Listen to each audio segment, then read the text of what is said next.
Salve, salve espectadores da TV Informativo. Estou aqui hoje com Igor da Cruz, grande amigo, parceiro de música.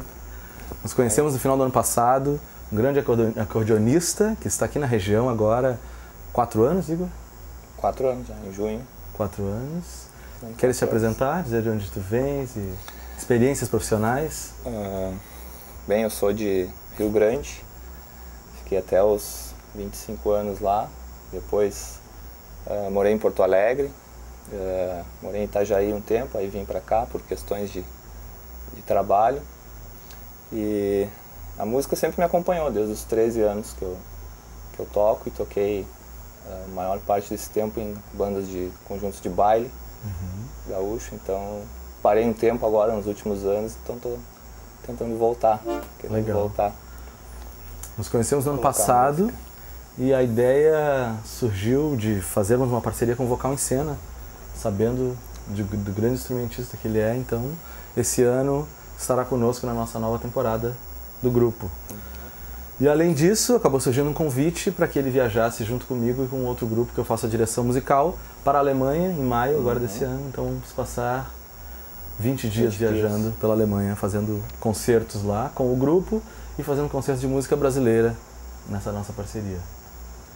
E aí, vamos começar com um quilômetro 11, pode ser? Pode ser. Qual é que é o tom mesmo? Um sol. Sol. Essa música foi tocada aqui no primeiro programa pelo seu Ervino Sulzbach no bandoneon. É bonita.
Então, essa gaita de onde vem?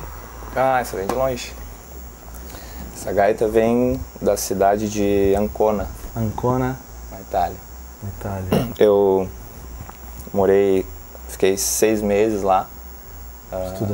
Estudando, né, com um estágio, né, pelo mestrado que eu consegui. E não podia deixar, né, de procurar, né, no país do acordeon. Sim. E então o tempo que eu estive lá, eu passei procurando e encontrei. Já conhecia essa marca? Não conhecia. Conheci por informações assim de amigos músicos. Me informaram, né, que tinha essa fábrica que era bem tradicional, e eu fui procurando. E aí essa apareceu lá, eu consegui. Genial o instrumento. E Primeira vez que eu ouvi, eu pensei, nossa, esse instrumento é diferenciado, porque tem timbres muito bons, assim, o timbre é muito bom. Essa fábrica é muito antiga, dá pra dizer que é uma das 5 melhores da Itália, assim, Bulgari, Scandali, Bulgari 07. Interessante. É um bom instrumento. Interessante.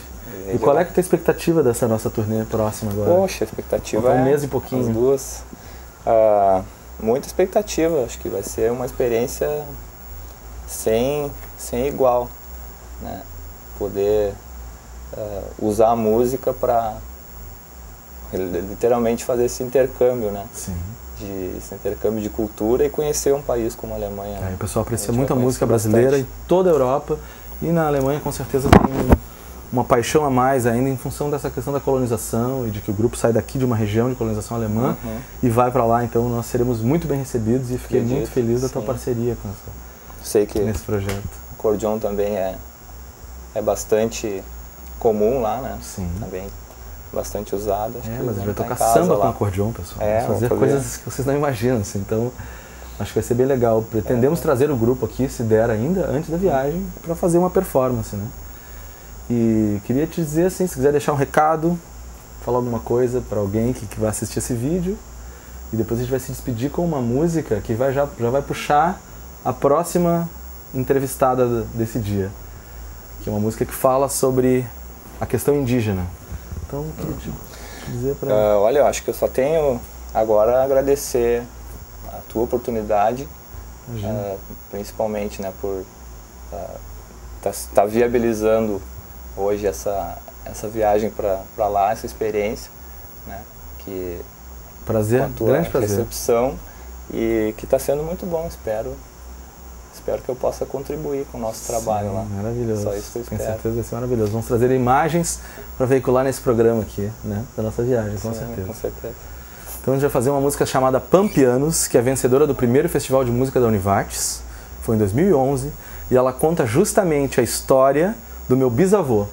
Eu soube que o meu bisavô tinha sido um índio pego a cachorro no mato. Minha mãe me falou isso numa quarta-feira, na semana anterior ao festival, das inscrições do festival. Ela me falou na quarta-feira, na sexta-feira a música estava pronta, a gente escreveu no festival e a música foi vencedora do festival.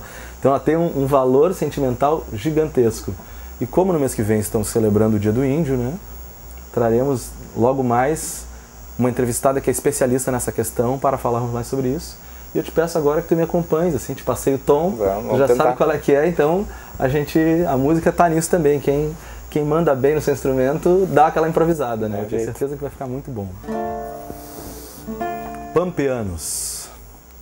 No princípio era só o campo e o vento a correr no campo. E uns bichos, era gente, era livre, era gente, era forte, era gente, era vivo, era gente, era índio.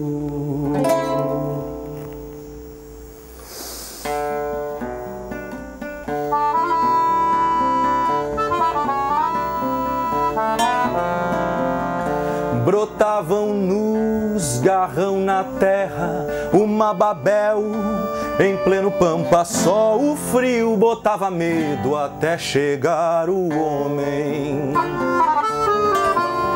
E a poesia dessa terra foi arrancada com muitos golpes de arma branca pela branca mão do homem.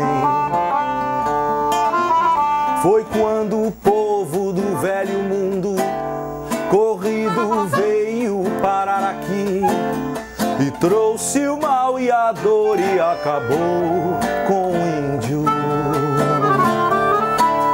que como um bicho caçado foi, como até hoje ainda é, quando o homem fecha os olhos. O que será de Camé e Cairu? O que virá no tempo adiante? O índio agora é branco e o branco é índio. O sangue que corre em mim tem sangue de índio tirado a cachorro do mato. O sangue que corre em mim tem sangue índio. O sangue que corre em mim tem sangue de índio tirado a cachorro do mato. O sangue que corre em mim tem sangue índio.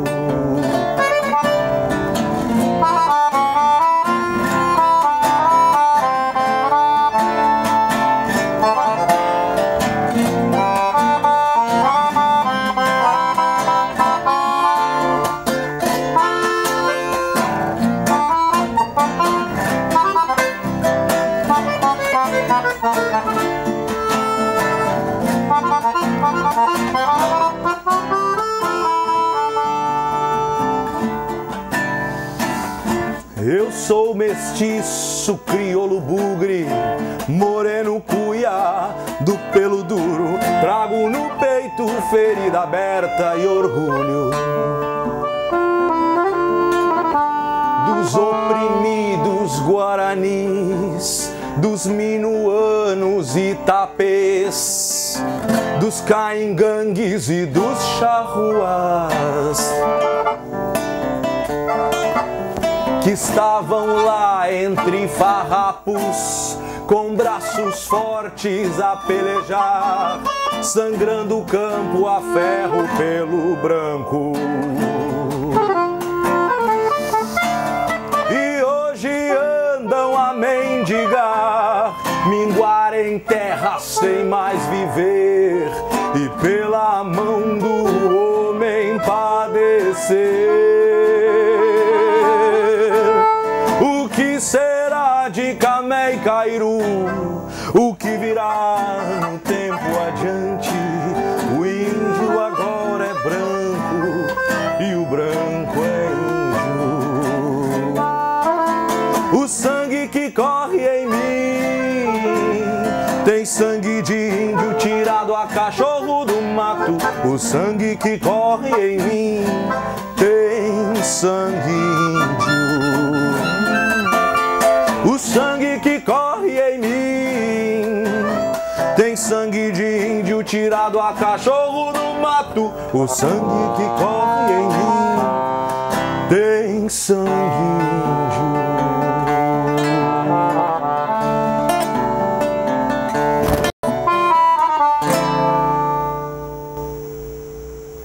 Dale, meu amigo Igor, muito obrigado. O sangue que corre em mim tem sangue índio, como a maioria do povo gaúcho nativo de origem. E eu muitos também. Do teu também? Eu também. Olha aí, que legal. Também. Um grande prazer então estar tocando essa música contigo. Muito obrigado. Esperamos trazer muitas novidades nessa turnê da Alemanha e com certeza tu vais voltar aqui e a gente vai continuar esse papo. Sim, espero. Muito obrigado. Voltando então, estou aqui com Emily Lapp. Seja bem-vinda, Emily. Obrigada. A Emily é pesquisadora sobre a questão indígena e eu achei conveniente trazê-la hoje para falar sobre essa questão, aproveitando que tocamos essa canção que fala da história dos indígenas, principalmente do povo caingangue, no sul, e dos seus descendentes que estão espalhados pelo mundo e miscigenados. Pelo mundo, pelo Brasil, né? Pelo Brasil. E então eu gostaria que tu falasse sobre a tua experiência inicialmente, assim, o que despertou o interesse de uma pessoa que é de Encantado, de origem italiana ou alemã, né, eu imagino, a se interessar por essa questão indígena, que é uma questão que tem pouquíssimo espaço, né, e tem muito preconceito. Então, por favor. Boa noite, Lucas. Obrigado pelo convite. É um prazer estar aqui falando da causa indígena, que é extremamente importante e desconhecida pela maioria da população brasileira. Bem, eu sou formada em História pelo Centro Universitário Univates. Iniciei como bolsista de extensão no projeto História e Cultura Caingangue em Lajeado Estrela. Por ter bastante curiosidade, bastante interesse em estudar os indígenas no Brasil. E o professor Luiz Fernando Laroque, então, que é o coordenador desse projeto de extensão, ele me convidou, então, para atuar como bolsista de extensão para trabalhar os indígenas Caingangue que estão no Vale do Taquari. Então, para mim, foi um prazer muito grande iniciar como bolsista para trazer um pouco da história das migrações, das movimentações desses indígenas pelo Vale do Taquari, pelo Rio Grande do Sul, e também estudar um pouco da cultura e também dos costumes desses indígenas. Então, eu trabalhei como 2 anos no projeto de extensão, indo nas terras indígenas, visitando, acompanhando alguns rituais sagrados, acompanhando um pouco da educação indígena e acompanhando um pouco também dos hábitos dele, dos convívios que eles têm com a natureza. Então, nesses 2 anos, eu trabalhei específico com a terra indígena de Lajeado, a terra indígena Foxá. Foxá, já ouvi falar. Depois eu trabalhei também a terra indígena Yamantintoim, que é na cidade de Estrela, e também com a terra indígena Porfigá, na cidade de São Leopoldo. Então eu trabalhei um pouco essa questão da reciprocidade entre os indígenas Caingangue e a natureza, a relação deles com o território, as movimentações e como é a relação desses indígenas com a sociedade envolvente. E agora, como eu estou no mestrado em Ambiente e Desenvolvimento, na Univates, também como bolsista, continuo então como voluntária no projeto de extensão. Que legal. Dando continuidade à minha pesquisa. Agora um pouco mais focada na questão cultural e as espacialidades territoriais. Então, estudando os indígenas que estão na bacia hidrográfica Taquari-Antas e os sinos. Então, fazendo esse contraponto. Qual é o olhar da nossa sociedade perante aos povos indígenas? Interessante. Interessante, perfeito. E o que tu me dirias a respeito do panorama? Para esclarecer um pouco para os nossos espectadores, qual era o panorama histórico do ponto de vista dos indígenas há 160 anos atrás, quando chegaram os primeiros colonizadores aqui na nossa região? Bom, os Caingangue têm registros antes da chegada dos colonizadores, eles já estavam no Rio Grande do Sul, no Vale do Taquari. Eles viviam em regiões altas de Planalto, aonde predominava a mata de araucária. Então, quando chegam os colonizadores, vai ser um embate muito forte, porque o indígena ali não era visto na sociedade. Como um ser humano. Como ser humano, né? Ele estava ali habitando um determinado território e ele não era visto. Então, quando chegam os colonizadores, esses indígenas são obrigados a se retirarem dos seus lugares de origem, né, do seu território de origem, e procurar outros lugares para se instalar. Exato. Então, eles começam a ser retirados da onde eles estão e procurar outros lugares. Então, ele nunca foi visto como semelhante. Como semelhante, por ter uma cultura totalmente diferente da europeia. Ele não seguia a fé cristã, ele não falava a mesma língua, né? Ele não tinha os mesmos costumes. Então, isso era totalmente desconhecido e individualizado do europeu. Eu li um livro do pastor Silvio Mank, não sei se tu chegasse a ter contato com esse livro. Ele falou sobre toda essa questão cultural dos colonizadores do nosso vale. E ele relatava no livro que muitos colonos, na época, tratavam o indígena como animal, como um bicho, e eles faziam questão de passar essa informação adiante. Ó, não é gente, é bicho, para que não houvesse nenhum receio em eliminar, né, as pessoas assim. Então, Exato. Isso é cruel, né? É uma coisa que hoje em dia a gente se dá conta disso, de como, é claro, a vida era difícil para os colonizadores, mas a gente vê quão mais foi traumático para esses povos. E hoje dizem que, os pesquisadores, pessoas entendidas, dizem que tem casos de família, vários casos de alcoolismo, assim, que eles têm problemas gravíssimos de alcoolismo em função dessas questões de traumas que passam de geração em geração e falta de espaço, não tem mais teu território, não tem...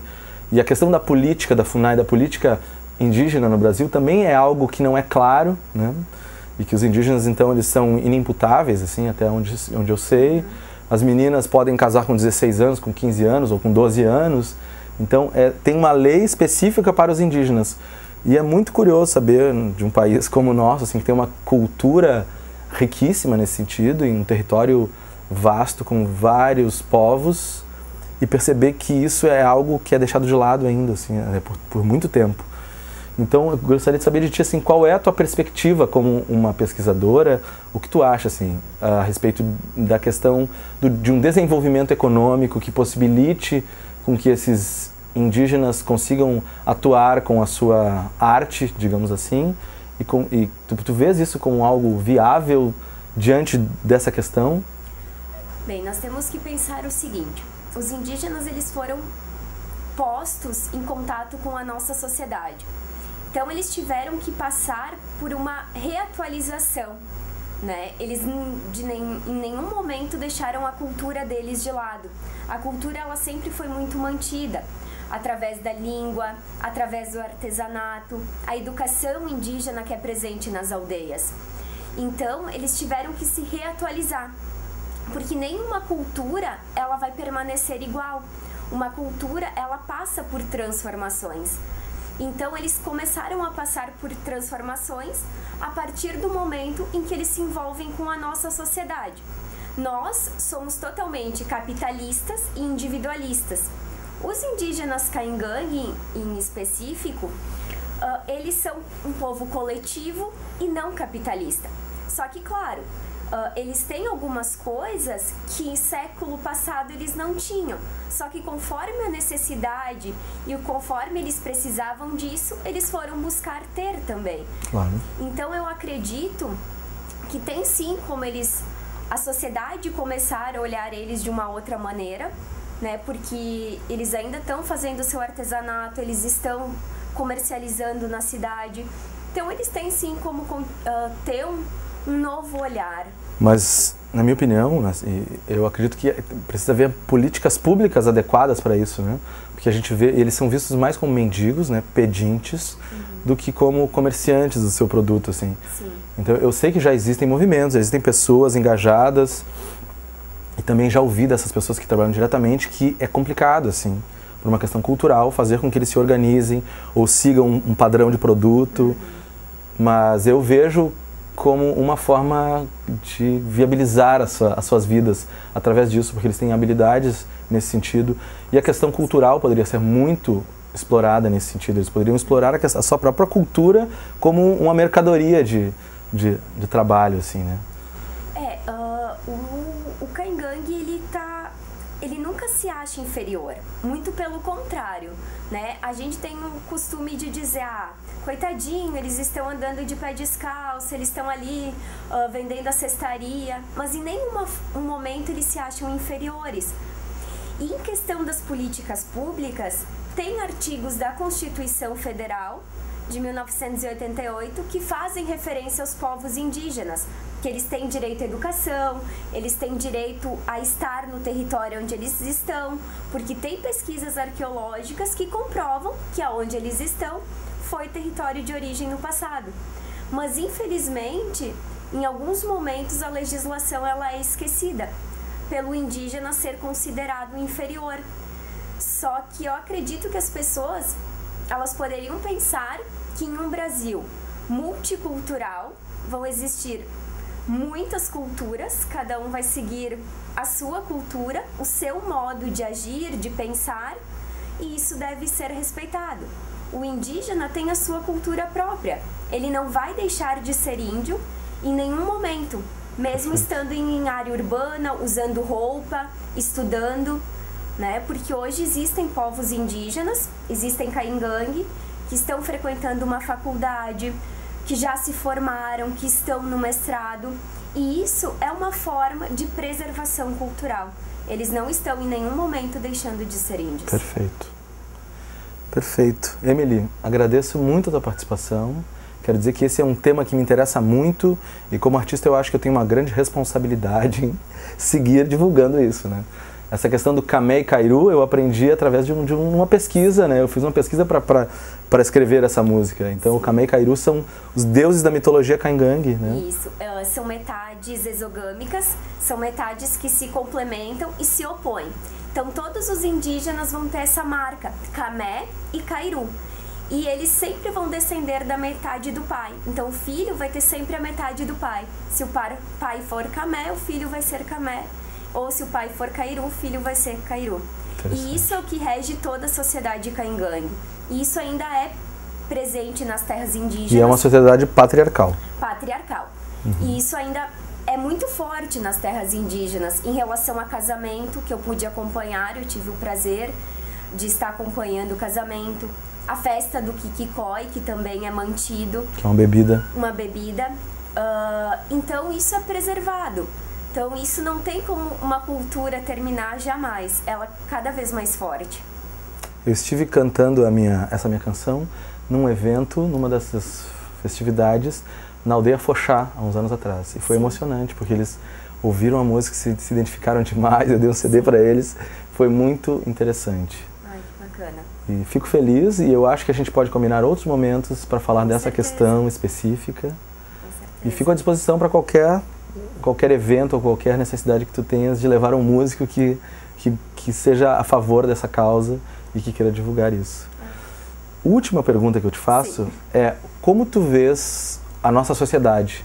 O que tu acha que a sociedade, de que forma a sociedade encara isso e se tu percebes que há algo que se possa fazer para que diminua esse preconceito?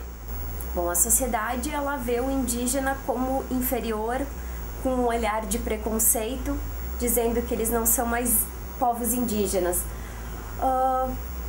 Eu acredito, assim, eu tenho esperança que com o tempo isso mude, né? Que eles comecem a respeitar a cultura do outro. Eles devem olhar o indígena através de um outro olhar, através de um outro óculos. Nós estamos acostumados somente com o nosso olhar. E se a gente começar a parar e começar a olhar através deles, vai mudar essa relação entre o indígena e a nossa sociedade envolvente. Então, respeitar, eu acho que é a palavra que deve permanecer. Eu tenho que ter respeito pelo outro, né? Por todos os povos, não só indígena. Perfeito. E a gente percebe cada vez mais que a cultura consumista tem um fim. Exato. Né? E está se encaminhando para esse fim, de alguma forma. E eles têm uma vida sustentável, sempre tiveram. Com certeza. Então, acho que a gente tem que equilibrar um pouco da nossa cultura, um pouco da deles, a gente pode chegar a um consenso, né? Um resultado adequado para todos, inclusive para o planeta. Exato. Então, muito obrigado. Se quiseres deixar algum recado, fica à vontade. Bom, muito obrigada, Lucas, pelo convite. Para mim é um prazer estar falando dos povos indígenas caingangue, que é com o qual eu trabalho. E no dia 19 de abril, então, é comemorado o Dia dos Povos Indígenas, mas deixando claro que não é só no dia 19 de abril que o indígena deve ser lembrado, e sim todos os dias, porque a cultura dele é fundamental para a nossa também. Nós precisamos dos povos indígenas, eles sempre foram parte desse território. Então eles devem sempre ser lembrados e sempre ser valorizados. Muito bem, muito obrigado. Imagina, que Grande agradeço. prazer. Muito obrigado. E assim encerramos mais um programa Lucas Brolesi na TV Informativo, hoje com Igor da Cruz e Emily Lapp. Agora encerramos com a participação de Vini Bongô mais uma vez, uma nova canção de minha autoria, que é uma despedida para vocês.